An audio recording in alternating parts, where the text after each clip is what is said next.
Assalamualaikum warahmatullahi wabarakatuh. أعوذ بالله من الشيطان الرجيم بسم الله الرحمن الرحيم قل يا أهل الكتاب لم تصدون عن سبيل الله من آمن تبغونها عوجا وأنتم شهداء وما الله بغافل عما تعملون.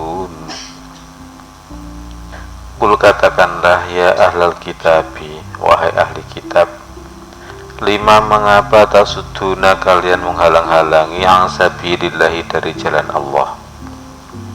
Man amana, yaitu man amana orang beriman. Tabghunaha, kalian menghendakinya amajan bengkok. Wa antum, dan kalian syuhada'u, orang-orang yang menyaksikan.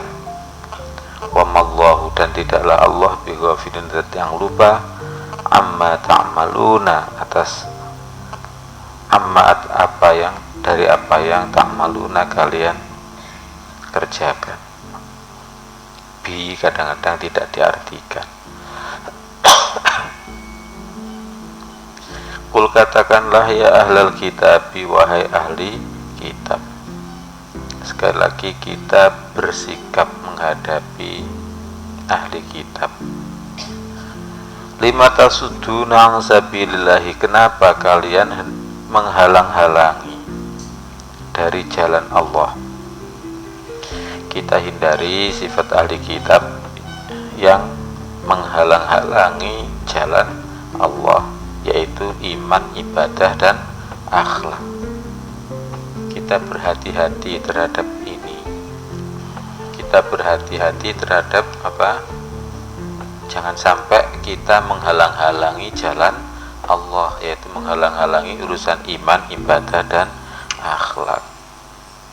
Misalnya gara-gara apa? Gara-gara cemburu, gara-gara cemburu, kemudian melarang Pak Ustadz mengajar, atau sang suami dilarang mengajar. Nah, kenapa nggak boleh mengajar? Kenapa alasannya? Yang diajar kelasnya cantik-cantik loh, kok goblok betul ya. Nah itu loh, itu kadang-kadang nggak hati-hati, itu dosanya luar biasa. Dosanya luar biasa. Tidak mau mengajar, tidak mau berjuang di jalan Allah saja, itu sudah munafik, itu sudah ahli neraka. Apalagi sudah tidak mau berjuang, menghalang-halangi orang berjuang di jalan Allah. Ini hendaknya hati-hati. Sekali saja kita berbuat demikian, bahayanya di dunia kita tidak dibina dan dibiarkan oleh Allah untuk menghalang-halangi, terus-menerus menghalang-halangi jalan Allah. Itu bahaya. Kita masuk dalam lingkaran setan. Na'udzubillah min dzalik. Gara-gara cemburu saja, ya, gara-gara cemburu.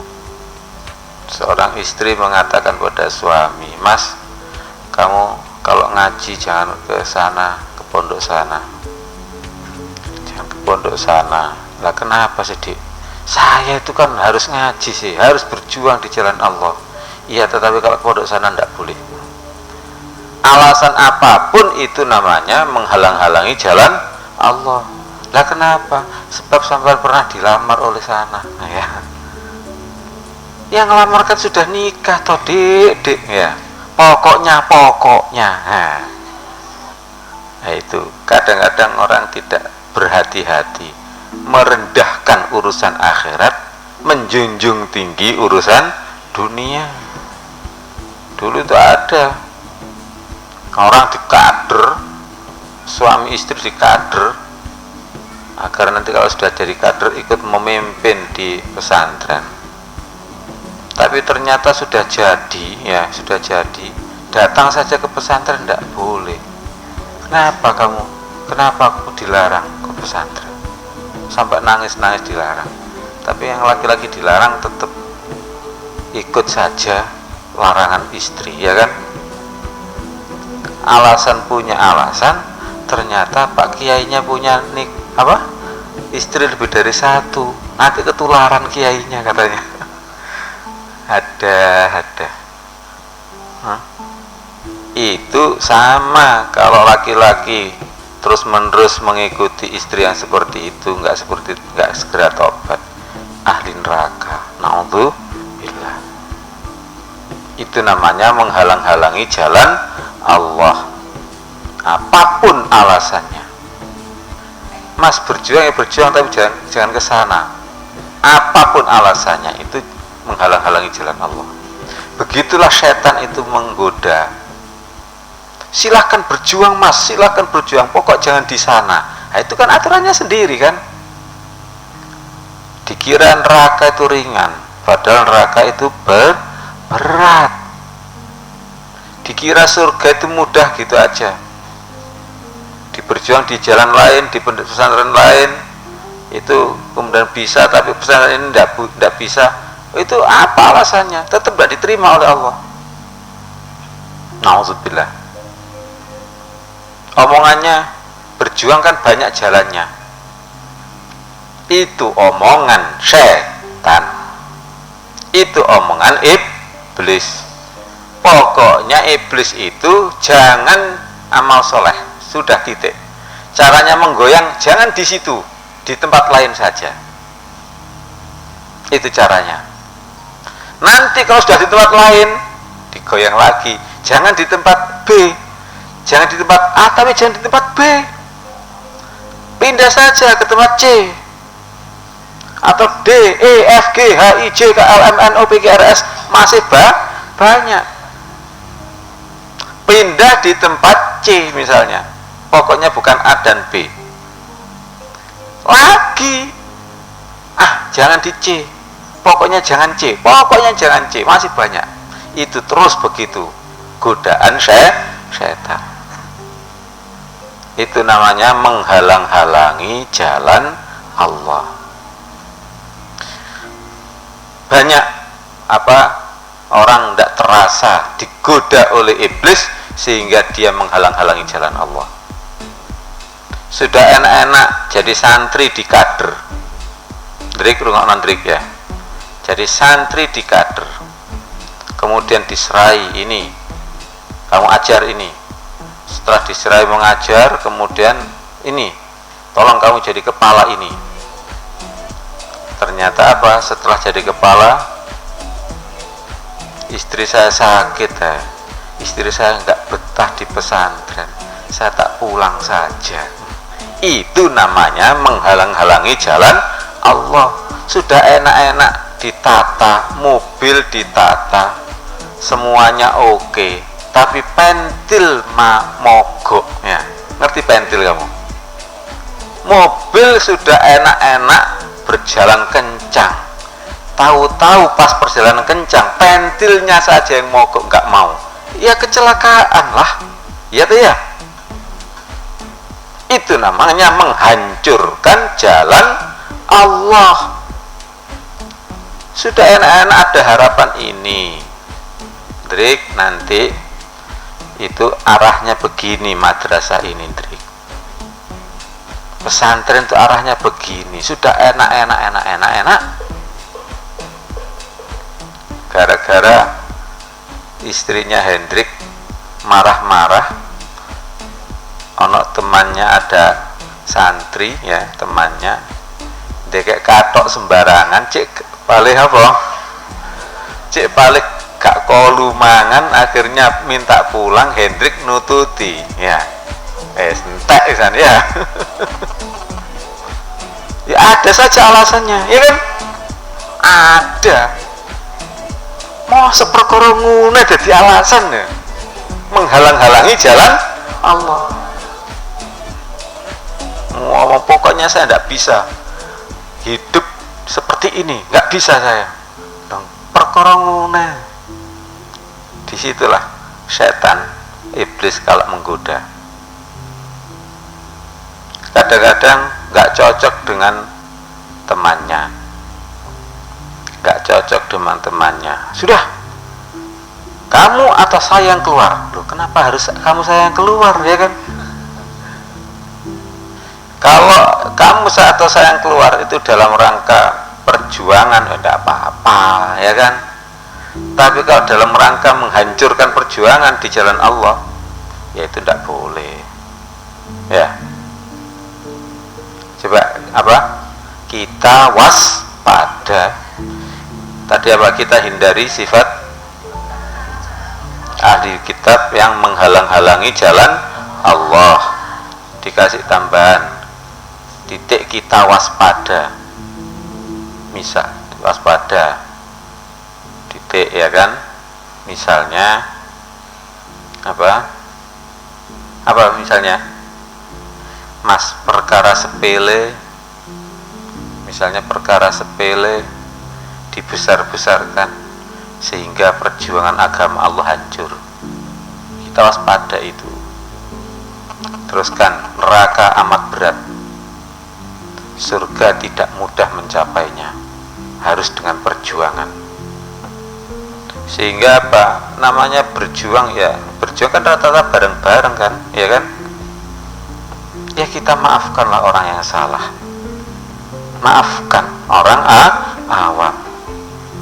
Masa gara-gara koncone menaruh kopiah itu tidak pada tempatnya, pading ketimpul, sehingga sudah aku tak boyong saja loh. Kamu sudah dikader lama, ya. Perkara sepele menjadi sepolo, akhirnya sepalu. Sepele kecil, sepolo itu apa? Sekepala, kemudian sepalu itu menjadi saling memalu, ya kan? Lima tasuduna ang sabilillah. Kenapa kalian menghalang-halangi dari jalan Allah? Kita waspada, jangan sampai kita menghalang-halangi jalan Allah. Perkara sepele jangan sampai sepalu ya kan. Perkara kecil kita tidak besar-besarkan sehingga menghancurkan perjuangan. Kita selalu ingat akhirat, neraka itu berat. Bebas dari neraka menuju surga itu tidak ringan, butuh perjuangan. Suatu madrasah misalnya bikin jadwal tidak gampang. Bikin jadwal harus begini harus pas. Kemudian ada yang sudah diajak perjuangan ternyata gondi, ya. Itu loh, ada murid misalnya ada 50 atau per kelasnya ada 40 taruh aja. Sementara ada 10 kelas berarti 400. Masa gara-gara murid satu saja, ada murid satu yang kurang ajar, apa? Misalnya disuruh memasukkan baju, kemudian muridnya apa bentaknya, ayo itu bajunya dimasukkan, enggak, marah-marah, sudah saya tidak mau mengajar, saya pulang. Menghancurkan perjuangan itu. Ya mungkin tidak mau memasukkan baju itu ada banyak macamnya, alasannya banyak, ya. Sudahlah, ada, nggak usah disebutkan apa, ya. Mengapa dulu disuruh masukkan baju tidak mau kok? Ada alasannya, ya. Tapi jorok kalau disampaikan, ya. Soalnya baju tidak dimasukkan untuk menutupi sesuatu, ya kan?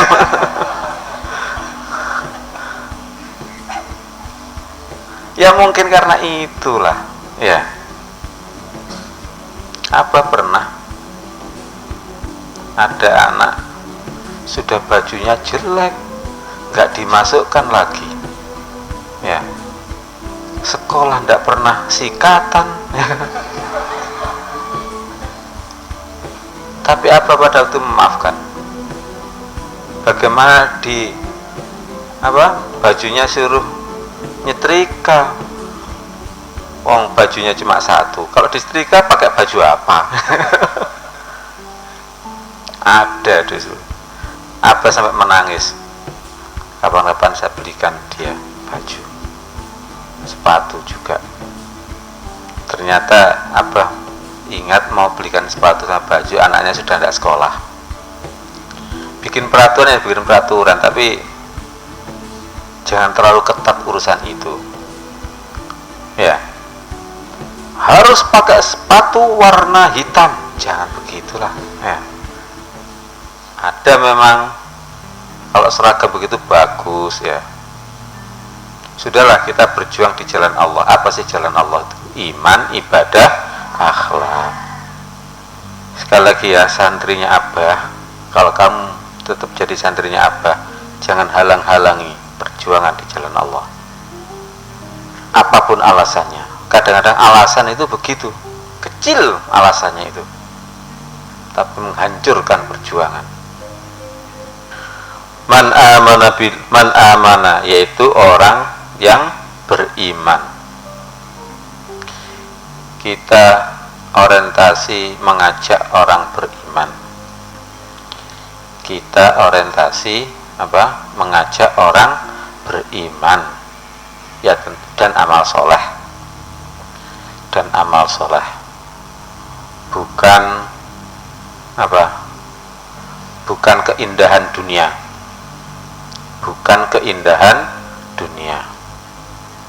Kita orientasi mengajak orang pada beriman kepada Allah dan hari akhir dan beramal soleh, bukan pada keindahan dunia.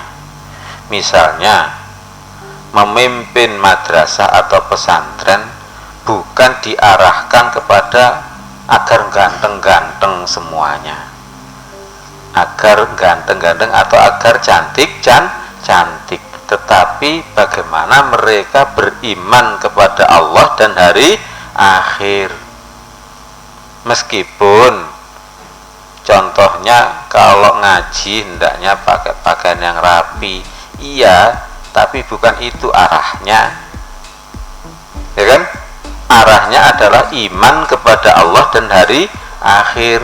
Kalau memang itu bagian akhlak, ya sampaikan saja akhlaknya begini. Akhlaknya kalau sholat pakai sorban, ya sudah nggak pakai sorban, nggak pakai kopiah lagi. Kalau memang nggak punya ya nggak apa-apa ya, atau belikan ya. Sudah dibelikan dihilangkan, ya itulah namanya anak, ya kan. Pokoknya mengarahkan pada itu. Makanya menghukum juga harus dihati-hati. Menghukum itu apa? Pertama mengingatkan, nomor 2 ingatkan lagi, nomor 3 ingatkan lagi dengan diikat ya, sebentar. Nomor 3 ingatkan lagi dengan diikat agak lama ya, dengan diomongi, kenapa sih kok kamu diikat, dihukum, kenapa? Tidak mudah-mudah mengeluarkan, apalagi mengarahkan murid itu untuk kecantikan saja. Ayo, itu loh pondok itu seperti ini loh, pondok ini loh, yang laki-laki ganteng-ganteng, yang perempuan cantik-cantiknya, tubuhnya tinggi-tinggi ya, yang pendek-pendek buang saja.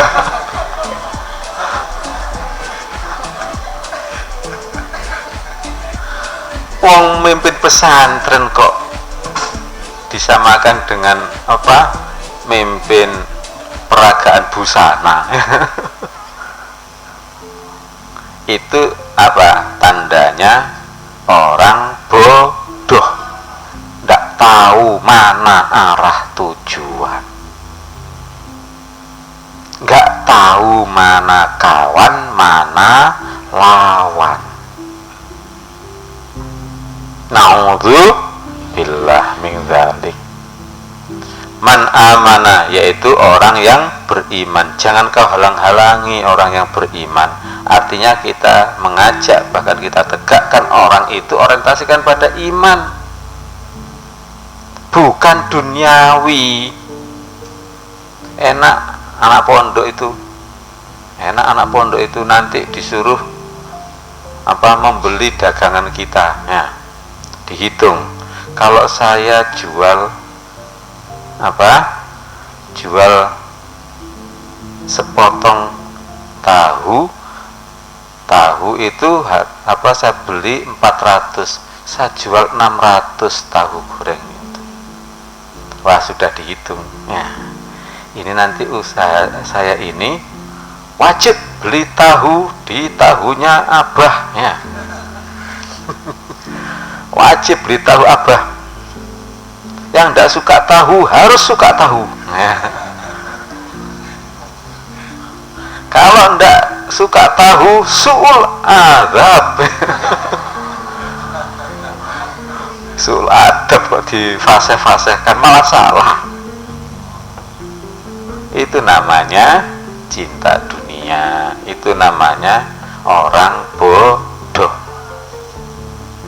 Mudah-mudahan kita dibimbing oleh Allah, ya.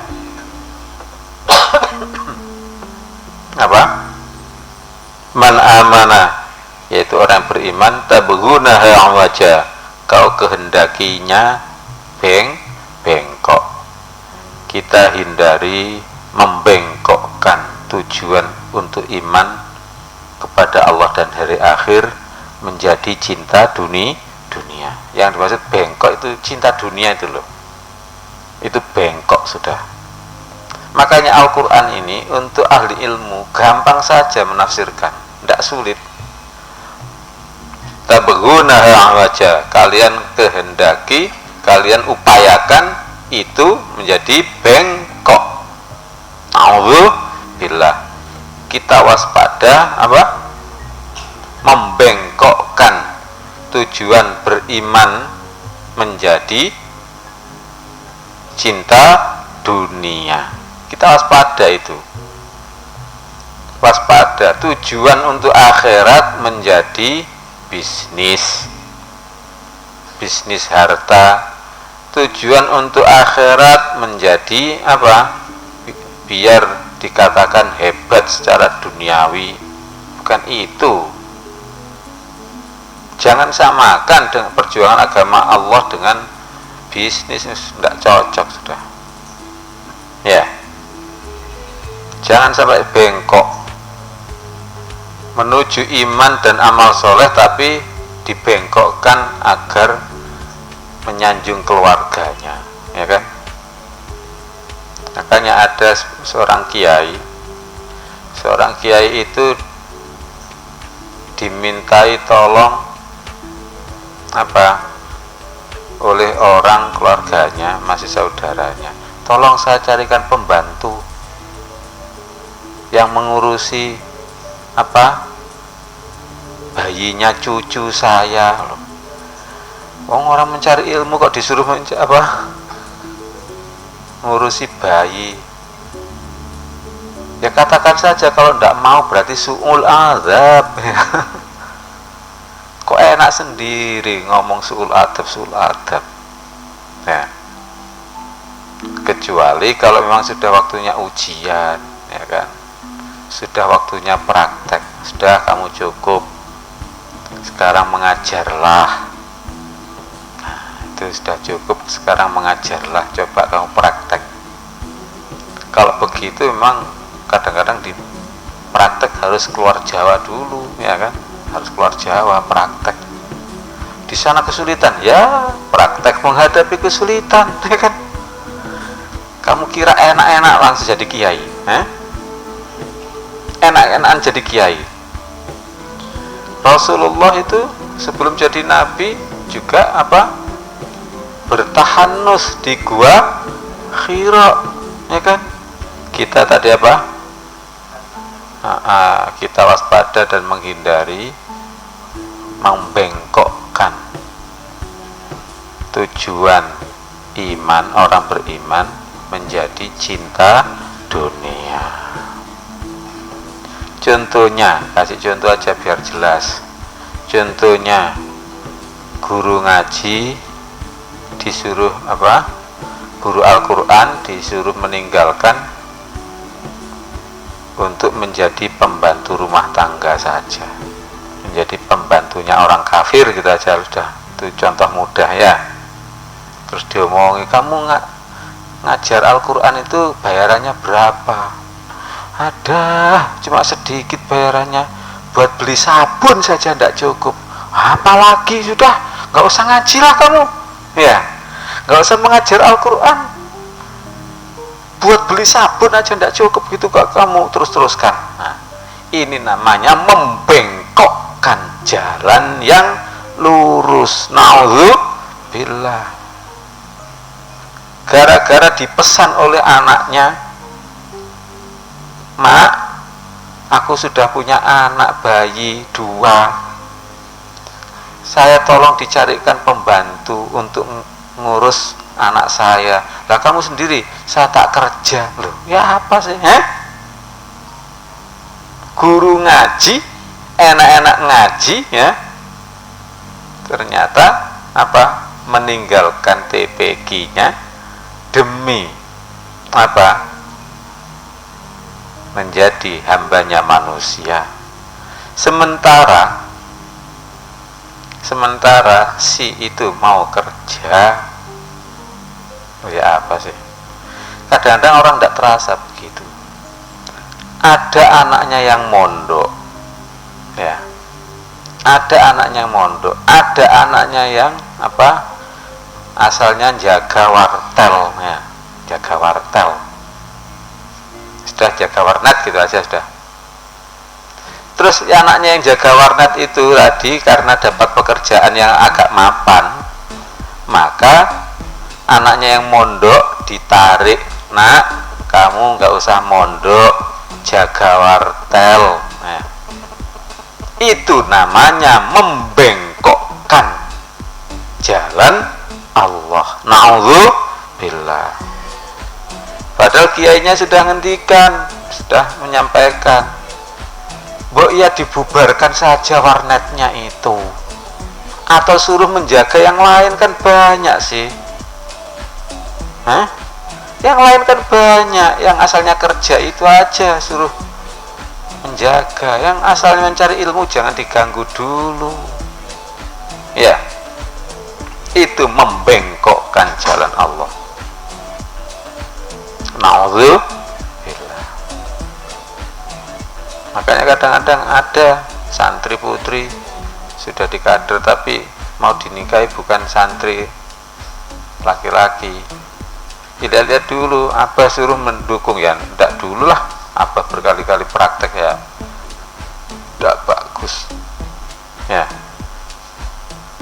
Dilamar laki-laki yang belum tentu perjuangannya, nanti kalau sudah dinikahi belum tentu untuk perjuangan. Lebih baik dinikahi solehan amun, kan ya lumayan ya. Terlalu muda yang laki-laki kan nggak apa-apa, muda yang laki-laki ya. Nanti rojak ya. Kasih tuh kalau na bojo nek ngaji jak. Kita waspada ya kan. Kadang-kadang terlena ya kan. Terlena. Apa terlena? Lena. Wa antum syuhada, dan kalian menyaksikan. Kita hindari menyengaja, mengaja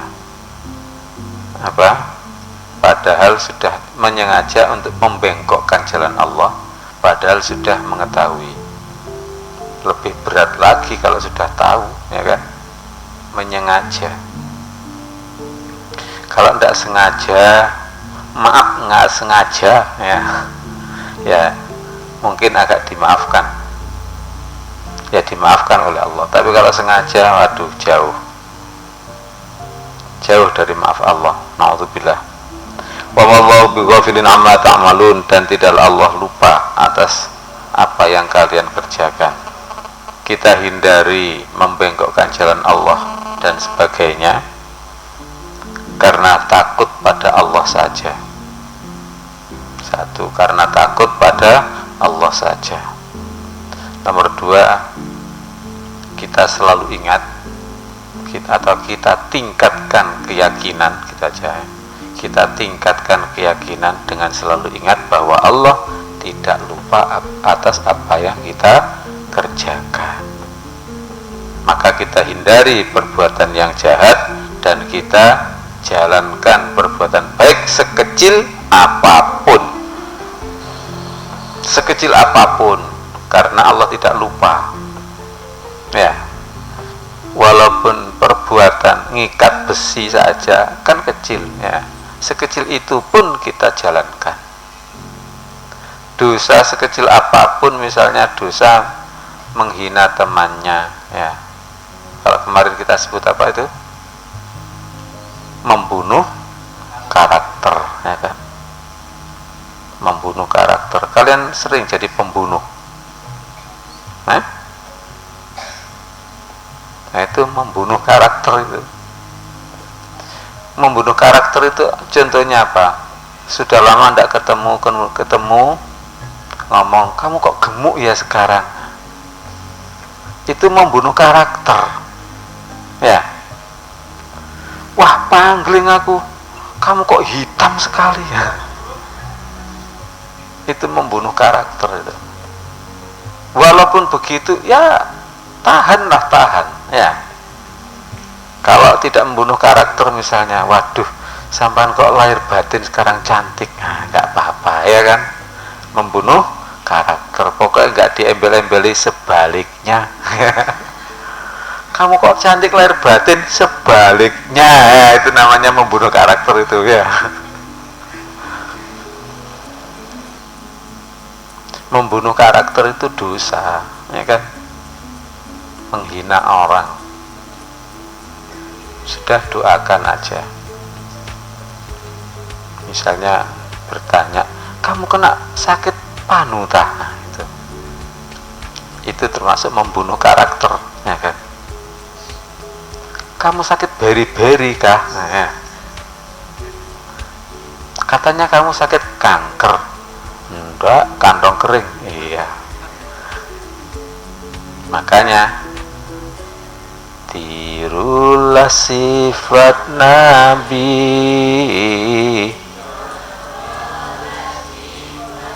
loh bukan itu. Apa? Tirulah sifat Nabi, ya kan? Manusia dimulai, oh ya betul, ya. Tiru sifat Nabi, manusia disayangi, manusia dimuliakan, janganlah dihinakan. Manusia dimuliakan, janganlah dihinakan. Diulangi, tirulah sifat Nabi, manusia disayangi. Tirulah sifat Nabi, manusia disayangi, manusia dimuliakan, janganlah dihinakan.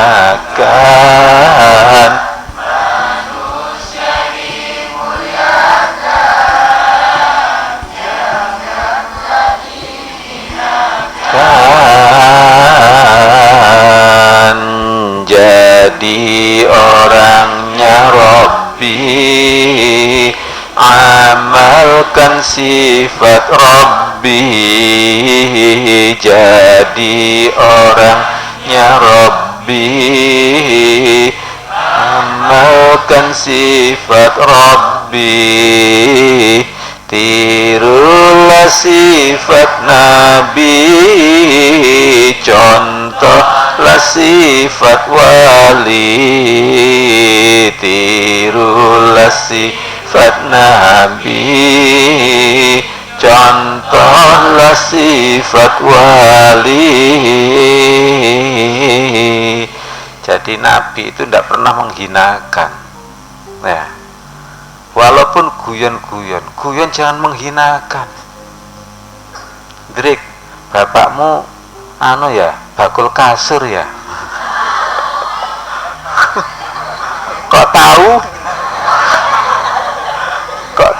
ya,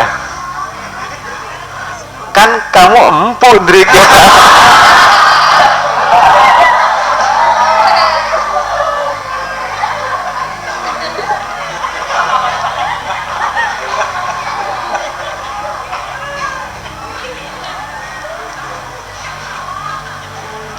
Ini contoh menghinakan loh ya. Jangan ditiru ya. Jangan ditiru adegan ini kecuali oleh ahlinya ya.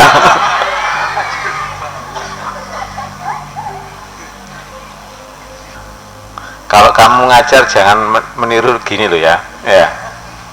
Itu contoh menghinakan. Guyon yang lain kan banyak, ya kan? Contoh guyon yang bagus. Jadi kamu jadi kiai ya.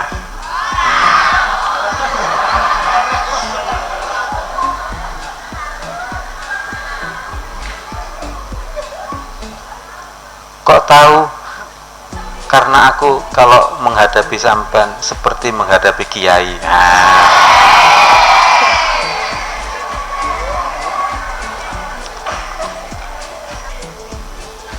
Sudah, manusia disayangi, tirulah sifat nabi. Manusia disayangi, manusia dimuliakan, janganlah dihinakan. Guyon tapi jangan menghinakan, jangan membunuh karakter. Mudah-mudahan manfaat. Assalamualaikum warahmatullahi wabarakatuh.